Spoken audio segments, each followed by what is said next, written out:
shattered. What happened?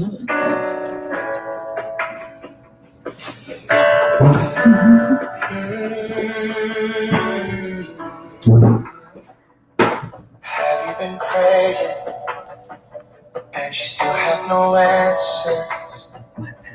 Have you been pouring out your heart for somebody? Have you been hoping that things would have changed by now? Have you cried all the faith you had through so many tears? Don't forget the things We don't own the rights to this music.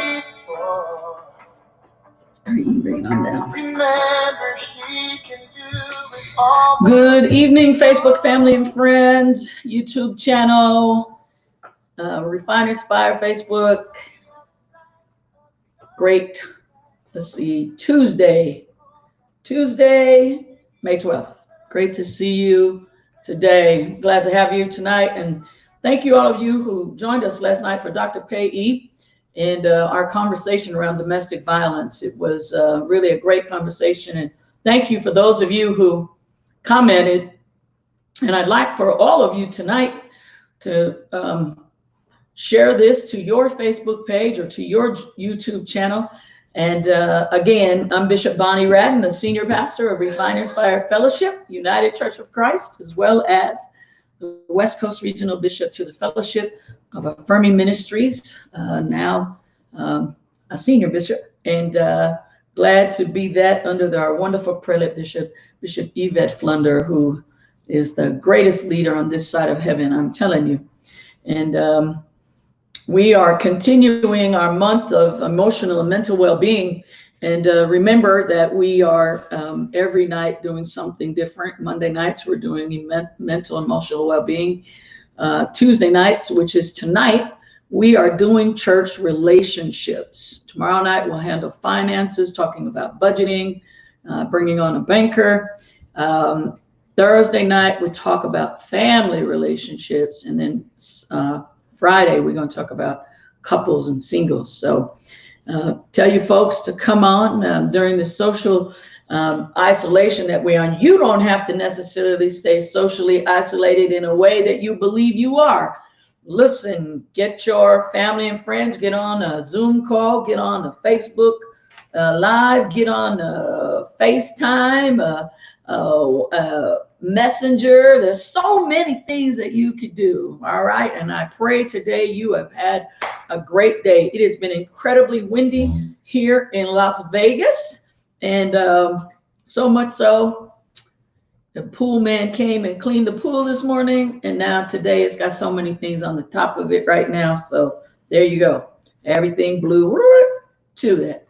So we're grateful to be with you tonight. I am incredibly excited about our guest tonight for a number of reasons. I adore her, literally, and I'm grateful, known her for a number of years, and met her when I first, I think, got connected with Fellowship in 2002. And the other thing is that we share the same birthday, June 30th. And so I'm excited tonight to have Dr. Toni Dunbar from up in the San Francisco Bay Area. She is a native of Pittsburgh, Pennsylvania, a longtime resident of San Francisco. Let me tell you a little bit about her. Founding elder, watch this, and pastor of education at the City of Refuge, United Church of Christ in Oakland, California, where our prelate bishop is the founding pastor there, senior pastor. Toni earned her Master's of Divinity and her Doctorate of Ministry in Clergy and Community Education from Pacific School of Religion, or as most of us know, PSR, right there in Berkeley, California. She's impassioned social advocate and educator, promoting the role of communities, especially faith communities, in the reclamation of society's most marginalized and highly risk members. Her projects include Refuges Institute. Some of you, including some of my folks, have come through her classes. of that Refuge Institute, offering practical leadership development for clergy and community, post-secondary instruction in progressive social ministry, and on several fronts, the battle for justice and against stigma, particularly for transgender persons, incarcerated youth, persons with mental health challenges, and the urban poor. Dr. Dunbar is a proponent of a lifelong learning, having recently completed a specialization certificate in virtual teaching from the University of California, Irvine, right down there in my neighborhood, and a professional certificate in applied behavioral analysis from the University of California, Santa Barbara, which aid in her community work as a behavioral therapist for children with autism and other disabilities, and an instructional aid for children in special education. Dr. Dunbar's maxim, faith, justice, now drives her philosophy and trajectory towards a future powered by progressive, even radical theology and social engagement. Would you please give a virtual round of applause? And if we were in a room together, I'd say stand up for my dear friend, the Reverend Dr. Toni. Oh, that's when that really makes me sound good. There you go. And thank you for the applause. Yeah. That's exactly right. So we are grateful to have you on tonight. We're glad that you have joined us, and man, I'm just grateful that you are here. Very, very grateful. Thank you for this invitation. Absolutely. Yeah. Are we on, Joyce? It says mine ended. Yes, we're on. All right. Well, let me get where I can see you a little bit. There we go. Now I see you. Yeah, I see you. I see you. Oh, Lord. Well, Dr. Dunbar, one of the things that we've been doing during the social isolation is trying to literally put tools in the hands of our parishioners and pastors while we are in this social isolation. And so we've been doing it way back since almost the middle of March, even before lockdown happened right here in Las Vegas, where we are. And so tonight we are talking about church relationships. And I think that one of the things that I know about church relationships is they're difficult.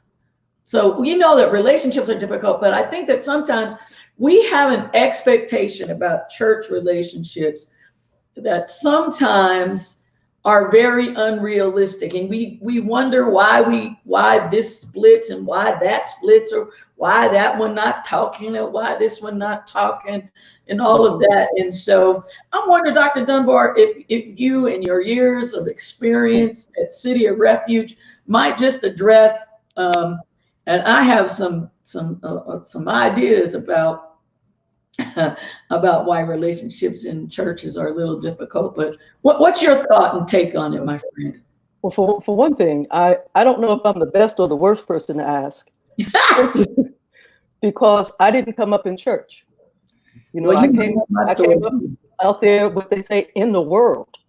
And when I got to church, it was because I was ready for something different. I was like, this, what I'm doing out here is not working. So when the Lord called me and I went to church, I was so glad to be away from all of that drama and trauma and all that backstabbing, backbiting, and wrongdoing and all of that. Because I looked at the Bible and the Bible said, this is how the saints ought to be. And I was like, oh, well, see, this is what I'm going to do for the rest of my life. I went up in that church. And I want you to know that I might as well have stayed where I was for all that I ran into. And I began to wonder whether or not it was even real. What, for a person who didn't come up that way, but that fell into it, be called into it fresh and brand new with all of that world experience, I was a little confused about why people were doing the same things in the church. Yeah. That they were doing out in the street, but saying in the church that those same things were wrong and that we shouldn't do them, but then they would leave church and go do them. And I'm like, well, wait a minute now. And so it took me years to come to some terms. And, I'll be very honest with you and with all of your listeners and all of your viewers. I made up my mind early that if it was not for Jesus Christ, I would not be in the church because of this dualism, this way that we had of saying things and then doing very often the exact opposite, or covering for people who were doing things that we all know ought not happen, whether you're in church or not. And so I concluded that I wasn't going to leave because of Christ, because of Christ. Yeah. And that I did not have to blend in. I did not have to do anything anymore ever in life that was against my own principles, the ones I got from God, not even the ones I got from mom and dad. And you know, but there are some things that God speaks into our hearts. And I said, I'm going to do this. So I did not feel obligated to go against anything that didn't appear to have the integrity of the spirit, the integrity of the word behind it. Now, one thing I've discovered is that for people who were born and raised in church, steeped in doctrine all their lives, Right. this is a harder decision to make sometimes. You know, I've seen this. It seems to be that when you've heard and seen, when you hear and see something all your life, even if it doesn't jive, you sort of fight back against the cognitive dissonance of it, and you do what you are taught. You do what you are modeled. And then you have some 11th hour laborer. You know that story. You know, people that are working in the early morning, and then somebody showed up at the 11th hour and got the same penny. Then you got somebody coming in at the 11th hour with a little penny, and they're not understanding what went before. They say, I have a penny, let's go, you know, spend some money. So that is how I have concluded we manage the dualism of being both instructed by culture, by theology as was interpreted to us by someone, as society. It's a difficult dance to become whole if you have a lot to unpack. So if I teach someone, look, you know, salvation is the Lord's work. You're not finna lose it. You're not going to hell. It's not happening. Okay, period. End of story. And they look at me and they just can't believe I would say something so blasphemous. I've had people get up and walk out of class and stay gone for months because it's gone from church for months because that was just too blasphemous for them. Right. But it's true. You know, it's if you really look into the scripture and not have somebody interpret it for you, you will discover that salvation is the Lord's work, not our work. And we cannot lose our salvation any more than we could have gotten it when we thought we didn't have it. So here's what I see. I see human beings trying to become the best that they can while struggling with all of the baggage that we brought with us, all of the stuff that we pick up as we come and go, everything we hear from the media, from the school, from the movies, all of that. And then we come to church and we scream, Jesus! But we bring all this and we're trying to find our way out of these boxes. I would say one more thing about that. And so I'm not mad at anybody. See, at one time I was, oh, y'all playing. How about you, Chris? I'm not going to do this with you. So what I've discovered is that we're all doing this. We're all trying to find our way. But let's just get in there, confess up to what is not quite the way you know it ought to be. Don't kick yourself. Don't kick your neighbor. Don't be mad at mom and dad in there. They did the best they could do with what they had. Don't listen to the other voices. Forget the committee in your head. Just go on and listen to God. Listen to Christ and trust yourself. Amen. Apparently, God trusts you enough to gift you with salvation. If that's the case, you ought to trust yourself enough to be able to receive it. So now, there was something I was going to say. I forgot what it was. Oh, that's all right. There was this. There's this story in the Bible about the pool of Bethesda. Right. One of my favorite stories. Absolutely. I was looking up some geography of Israel. And the pool of Bethesda was really nice. It was all Roman and it had all the little tile. It was really nice pool. But the water that came from the pool, came into the pool, trickled through these underground caverns and caves. And I could almost imagine somebody trying to get to the pool, not being able to fight through the crowd, the big way, the nice, big, pretty way where all the people were dressed and standing in line and expected. But somebody went around the back way and came crawling through those dark caverns, scraping their little knees and their little elbows up against the wall of these caves, trying to get through to where that water was going to break out, where they could be made new. And that is what I think is the journey to salvation. Hands and knees crawling through dark, damp, wet places, sometimes alone, sometimes with somebody else who's trying to get to the same place you are, until you break free, break out into this great, big, wide, wonderful world, that pool of Bethesda, where as soon as your feet touch water, you're healed. That's what I think about the church. All right. Well, I think that we forget when we come into the church that everybody's got a background. Yeah. I don't care where you came from, you've got a background. You got a background. When you've got a background, you know, then backgrounds marry up to other backgrounds that, you know, sometimes we don't want to talk about our backgrounds. Hello. And so what ends up happening is we collide. And I think that some of those challenges are, you know, they become so deep because, you know, Dr. Dunbar, I know that one of the things that I have found is that people think that when I'm in the church and when I'm in a relationship with other church members, that I shouldn't get hurt. And when you get hurt, you about to throw your wig off and you don't know what to do. And I tell people all the time, well, we're the same people here that we are in the club down the street. You know, we just might have put on some different clothes. Hello, somebody. Yep. And so we forget about that, and we forget about, you know, those things that are difficult. And so I tell people, you know, forgiveness is easy. You know, it's a decision that you make. And you know, and particularly when we listen to what Jesus said, you know, how many times should I forgive my brother? I think that was Peter who said that. And Jesus gave him a really amazing how many times, you know. So when we think about that, and though that's an amazement to me when folks come to the church and the pastor hurts them or something happens and then they just leave because, well, they hurt me. Well, you know what? This is bound to happen. And these are things, I think, like any relationship, you know, that we come into, that we work it out. And it happens again, work it out. It happens again, work it out. Just keep working it out. But, you know, too many people end up leaving, and then that's why they go from place to place to place. And as a pastor, I want to address you pastors.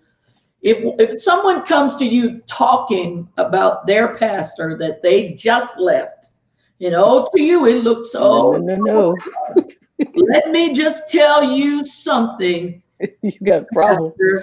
Around the corner, they're going to do the same thing to you. I've been doing this thing 27 years, founded the pastor, senior pastor, and now bishop, but it happens. And I want to tell you, be careful. I've made in my many years ago, I remember people started comparing me to Joyce Myers. And, you know, I guess I never really cared. It didn't really matter. I knew I wasn't her, and people had to try to make, you know, something about it. But the thing that happened was that I was in a meeting with Joyce Myers and her husband in Long Beach, California. And all of a sudden she was going to start talking against gay folks. And you have to remember at the time, and I'm not sure what the stats are today, that Long Beach had the second highest gay population in the United States. So there were a lot of gay folks in there that watched her. And so her husband, she wasn't going to say it. Then her husband came on the stage and kind of forced her, I guess, or made her say it, or whatever happened. I won't say that. But, and so, I mean, I would venture to say that probably about 10 or 12,000 people walked out of that arena that night in Long Beach, downtown Long Beach.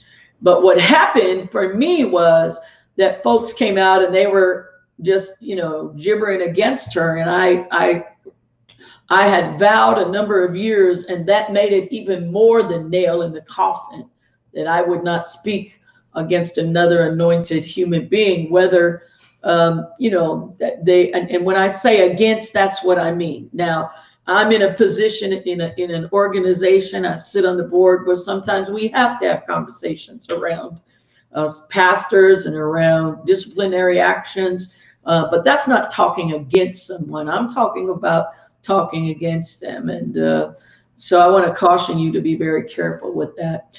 Dr. Dunbar, I know that one of the things that you have created is a boundary training. Yes. That the United Church of Christ has yielded to you. In fact, my own self and my leaders came through it a number of years ago. I remember we were in my dining room and set up a little stage in the living room with chairs and tables and things. And you came and taught us for a couple of days. But I'm wondering if you could, number one, talk to the folks about why boundaries in churches are important. And number two, then share with the pastors who are watching about your boundary training and how they might get it. Okay.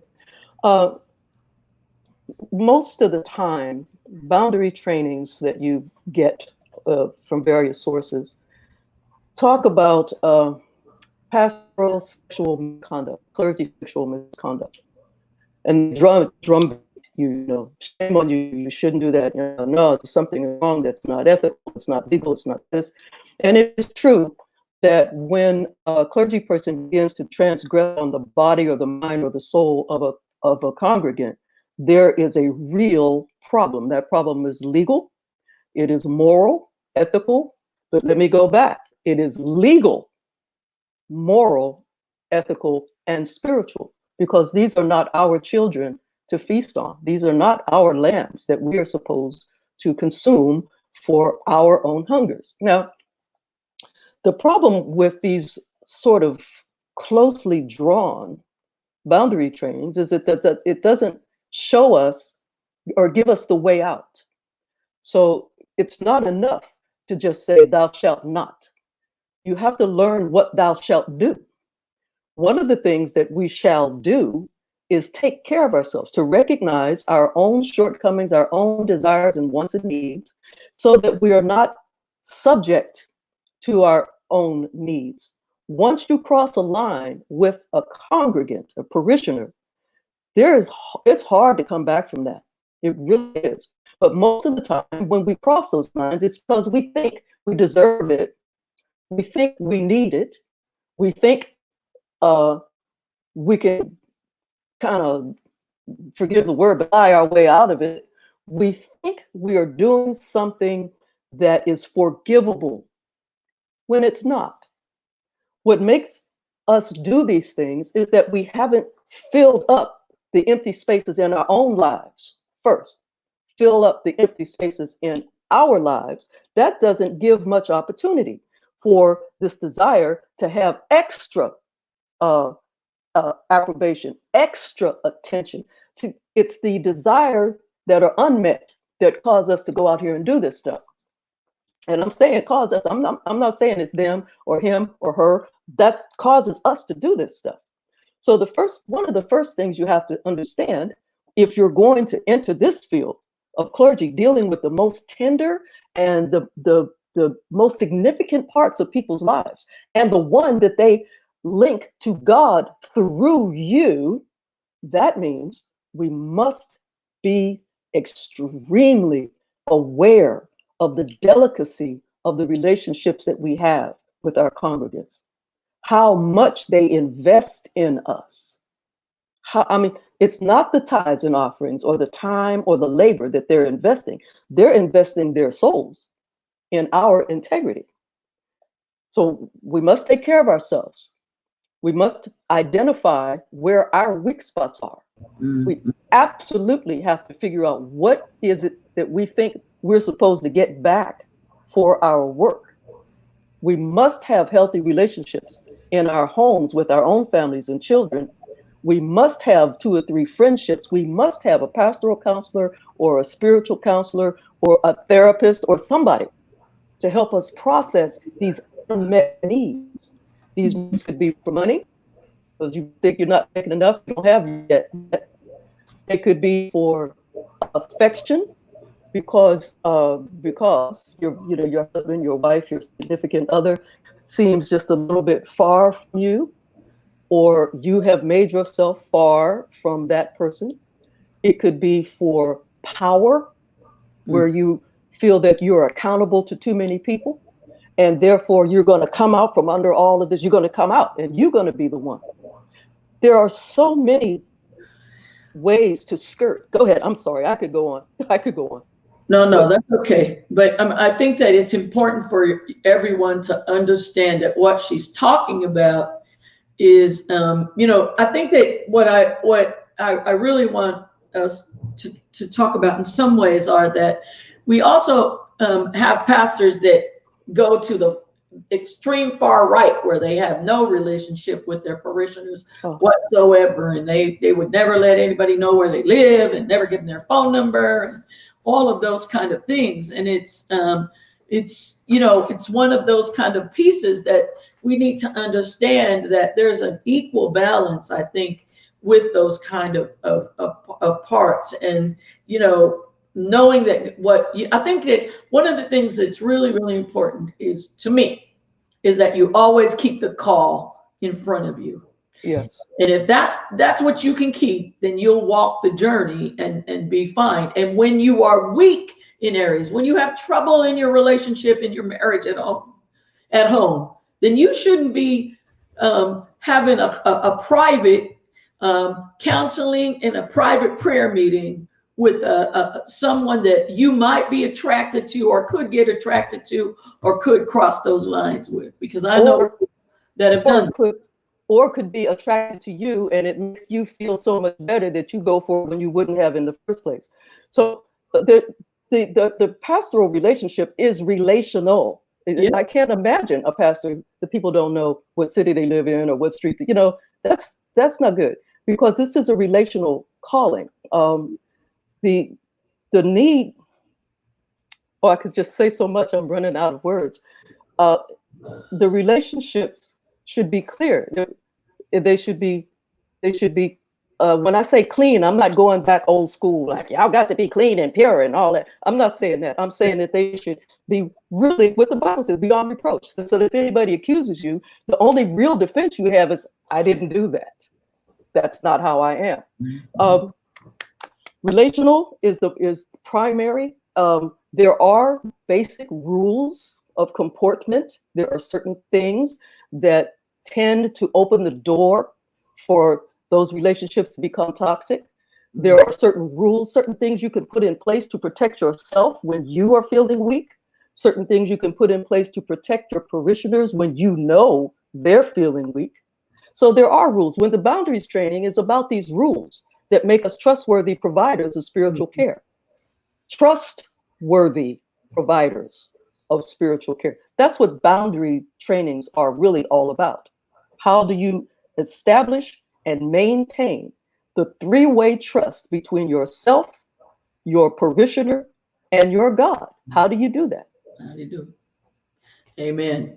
And I think that if those of you who are watching have never gone through it, or you are a pastor and you've never gone through it, we'll get you a way to get in touch with Dr. Dunbar. You don't have to be a part of the United Church of Christ to attend or to do her boundary training, I'm sure. And the other thing is that being able to do it virtually right now is really a great time, pastors, to start picking up some things to do with your leaders right now, while we are physically apart from one another. That makes it there. And so I'm grateful for that. Dr. Dunbar, I would like for you just to really look at one more thing, and that is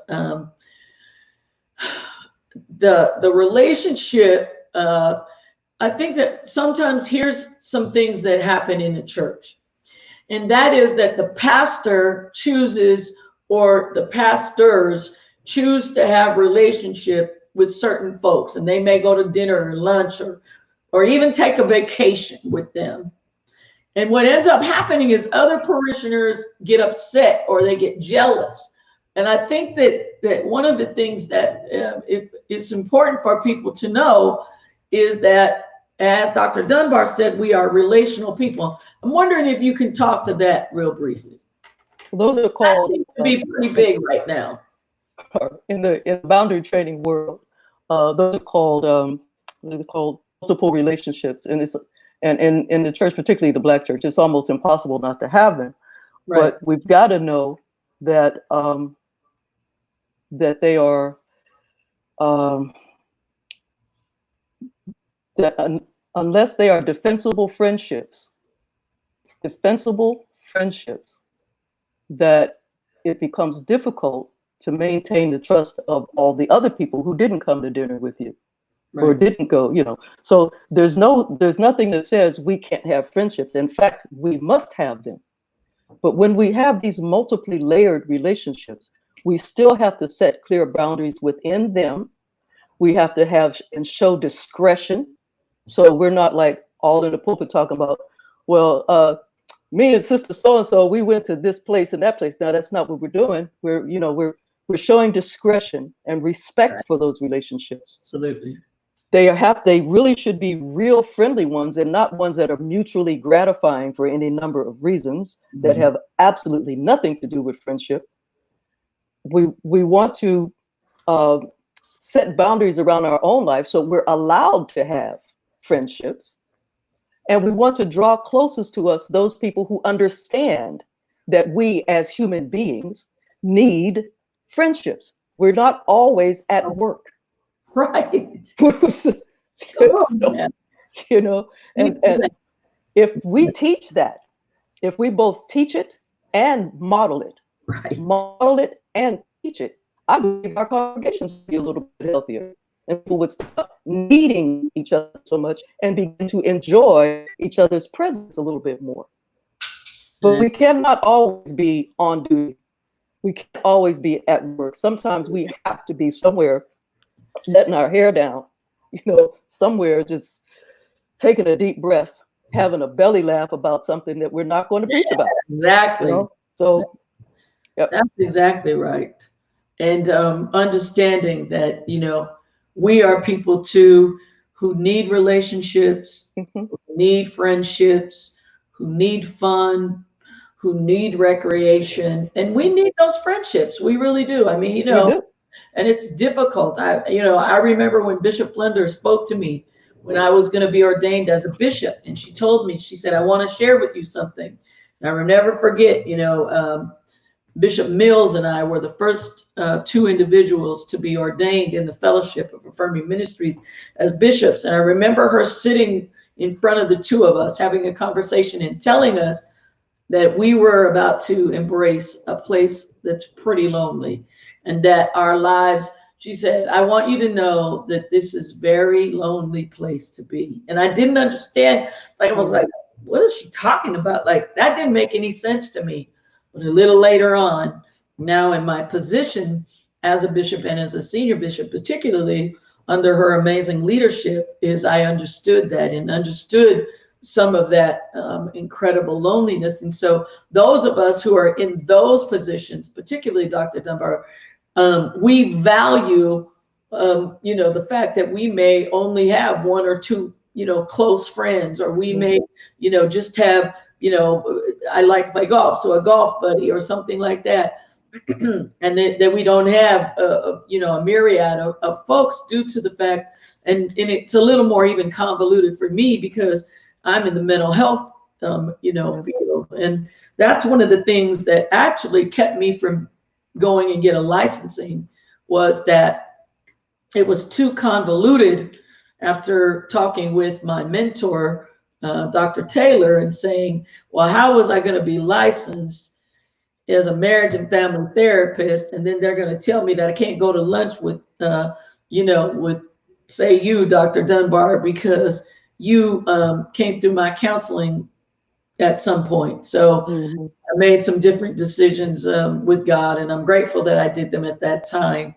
And that was, you know, a really great thing for me at that time. So I'm grateful for that. Well, Dr. Dunbar, can you tell them how they can get in touch with you? Do you have a website? Do you have a phone number you'd like for them to know tonight so they could get your boundary training and then get in touch with you? While you were speaking, I was actually thinking you ought to sponsor one. And I'll do it. Okay, we'll just get together and make it happen. And that's it. You and I will talk as soon as this is over, and we'll sponsor a virtual. We'll sponsor it. You know, just go ahead and do it. Right. And that will spare people. But I can be reached out through the church. If anybody just calls City of Refuge, they can reach me just for, you know, for Pastor Toni. There might be even an extension for the education department. Please forgive me, I don't know what it is, but it's the main number. You can get all of us on that main number. And I will look forward to doing this with you, Bishop. I will look forward to doing it. Well, that's great. We'll talk offline in a minute, and then we'll come up with the date.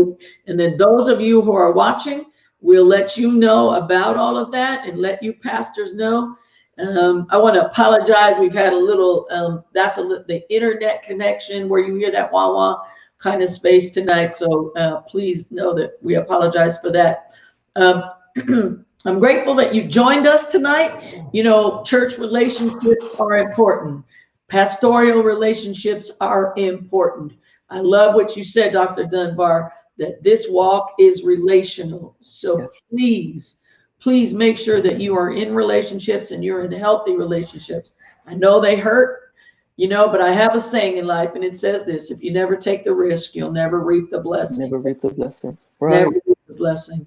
So watch my Facebook page for soon an advertisement for this virtual training that we will do.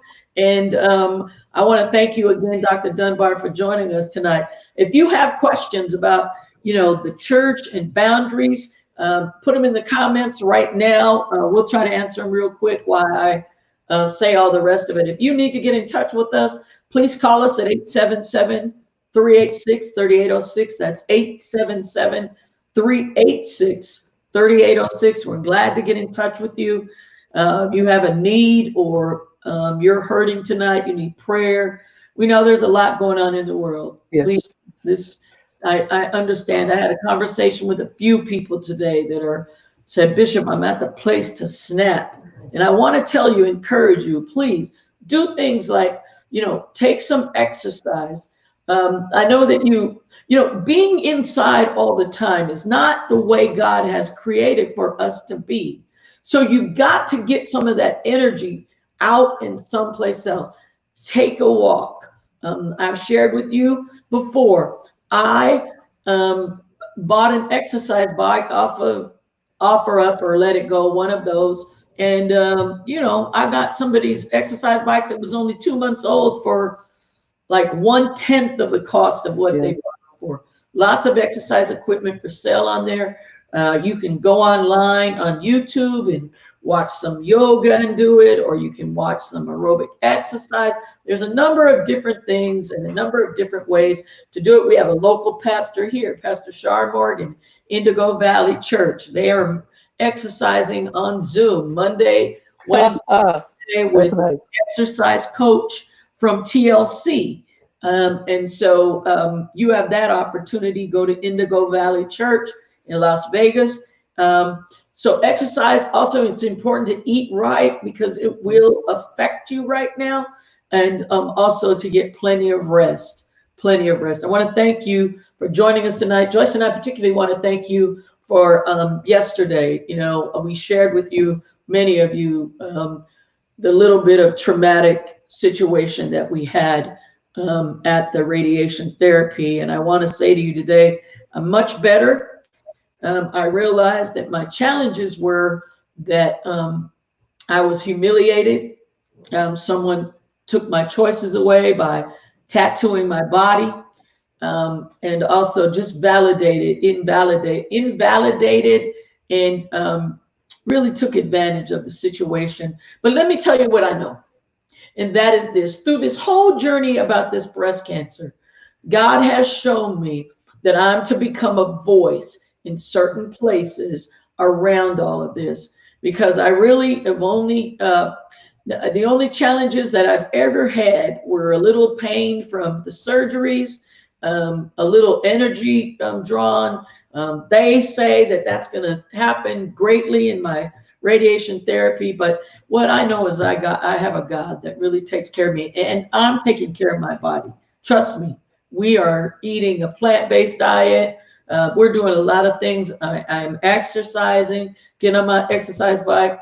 So I'm doing the things that I need to do, and so I'm looking for God to put His super on my natural. So we've contacted a different radiation place, and hopefully we'll be able to do something a little bit different. But in all of that, yeah, for me just to walk away from a place where other people are being treated horribly was not working for me. So I'll tell you what I did, and I want to tell you what you should do in these situations. Every one of you should know all of your legislative folks who in your area where you live. You have a congressperson, you have a senator, you have a state senator, a local senator. Know who the judges are, know all of those things. And then the best thing that you could do is contact them. I sent a letter, and hopefully they'll help me with making some different changes for people who choose to attend that oncology center. So I want to say thank you for praying for us today. I'm so much better. And I want to thank particularly my lovely fiance that I love with all my heart. That if without her going through this with me, I don't know what I would do. I knew that God knew what He was doing when He brought her into my life. Yeah. So baby, behind the scenes, she's operating the camera in the broadcast studio. Thank you so much for being there with me. All right.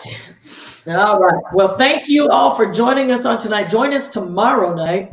We're going to talk about finances, particularly and in budgeting. And if you were ever challenged around finances, you just say, you know what, Bishop, I seem to get money. It comes and it just goes right on through my hands. We're trying to help you with all of that. Other things about interest rates and things like that, we'll talk about a little bit on tomorrow evening. So tell your family and friends. Also, financially, you can give to this ministry and give to the ministry of us being on this online by going to Givelify, Givelify. The app is under Refiners Fire Fellowship, United Church of Christ. If you want to give that way, you can also give via Cash App, which is $, Bishop Bonnie, a big B and on Bishop and a big B on Bonnie. And we'll leave those two. We do have PayPal as well if you prefer that. I tell people that's the old way now. We're glad you joined us tonight. We are even more grateful for this incredible human being that God sent to this earth a number of years ago on June 30th. Named Dr. Toni Dunbar. We're grateful that you agreed at the last minute to join me. I'm grateful, and you all make sure that you pray for her. We're going to pray for her and pray as we close. Okay. Those pastors, you can look for our virtual training. Those of you who are interested in it, we'll put it together and we'll get the word out in the next week. I think it would be good. It would be awesome for us to do that. Yep. Let's pray.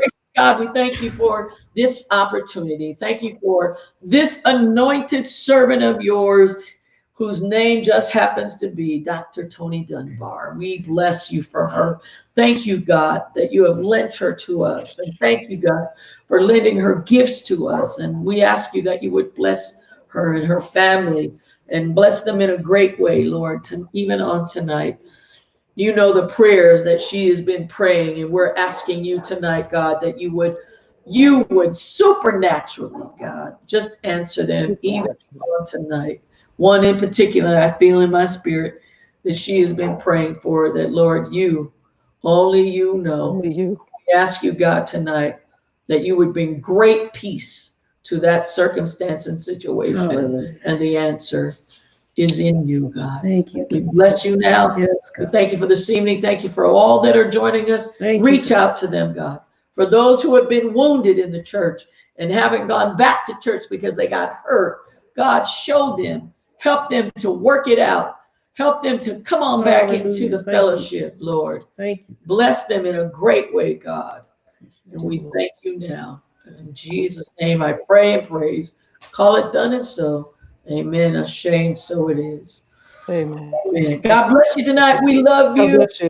Care. Love you.